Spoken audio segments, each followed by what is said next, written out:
కాంగ్రెస్ ప్రభుత్వం వడ్ల కొనుగోలు విషయంలో పూర్తిగా విఫలమైపోయింది. రేవంత్ రెడ్డి మాటలు కోటలు దాటుతున్నాయి కానీ చేతలు గడప దాటని పరిస్థితి ఉంది. హైదరాబాద్లో కూర్చొని అందాల పోటీల మీద రోజు రివ్యూ చేస్తూ ఉన్నాడు రేవంత్ రెడ్డి. కానీ అకాల వర్షాల వల్ల కల్లాల్లో వడ్లు మొలకలెత్తుతూ ఉన్నాయి. కొనే దిక్కు లేదు. అధికారులు ఎవరు కూడా కల్లాలకు తిరగడం లేదు.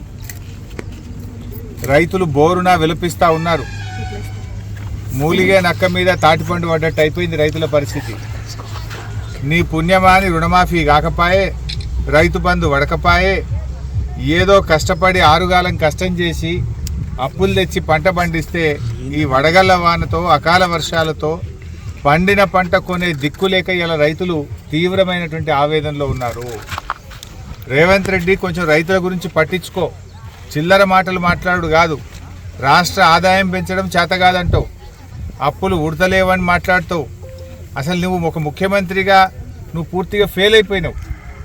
ఇప్పుడు ఈ కొత్త ముచ్చట్న కేసీఆర్ ఉండగా 11 విడతల్లో కరోనా వచ్చినా, పెద్ద నోట్ల రద్దయినా, ఆర్థిక మాంద్యం ఉన్నా ఎన్నడూ రైతు బంధు పైసా రూపాయి ఆగలే. కేసీఆర్ గారు ఉన్నప్పుడు ఏ రోజు వడ్ల కొనుగోలు విషయంలో గింత తిప్పలు కాలే. నువ్వు వచ్చినాకనే అయితే కాంటాలు పెడతలేరు, లారీలు వస్తలేవు, సంచులు పంపినరు. 100 సంచులు ఇస్తే 40 సంచులు పొక్కలు పడే ఉన్నాయి. ఆ సంచులన్నా చక్కగా ఇచ్చే పరిస్థితి లేదు.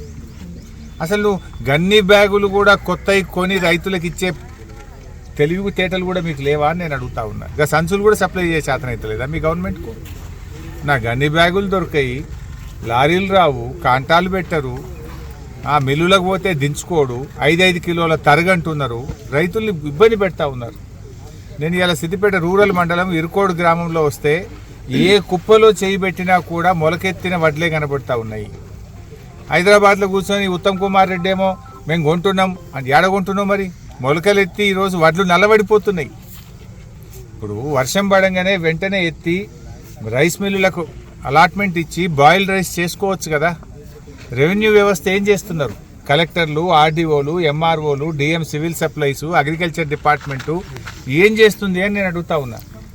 ఆ రోజు కేసీఆర్ గారు ప్రభుత్వం ఉన్నప్పుడు ఆయన వాన పడితే ఎంఆర్ఓలు పోయి సెంటర్లలో కూర్చొని ఆర్ఐఓ కాడ, డిటిఓ కాడ, ఎంఆర్ఓ కాడ కూర్చొని ఆర్డీఓలు తిరుక్కుంటా మిల్లులకు వెంటనే దించిపిచ్చి రైతుల్ని కాపాడుకునే ప్రయత్నం చేసినాం. నువ్వు రైతు బంధు చేయపోతివి, రుణమాఫీ చేయపోతివి, కనీసం పండిన వడ్లు కూడా కొనే తెలివి లేదా నీ ప్రభుత్వానికి అని అడుగుతా ఉన్నా. చేత కాకపోతే దీపో.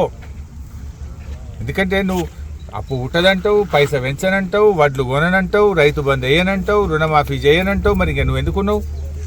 ఆనాడేమో మస్తు మాట్లాడినావు కదా.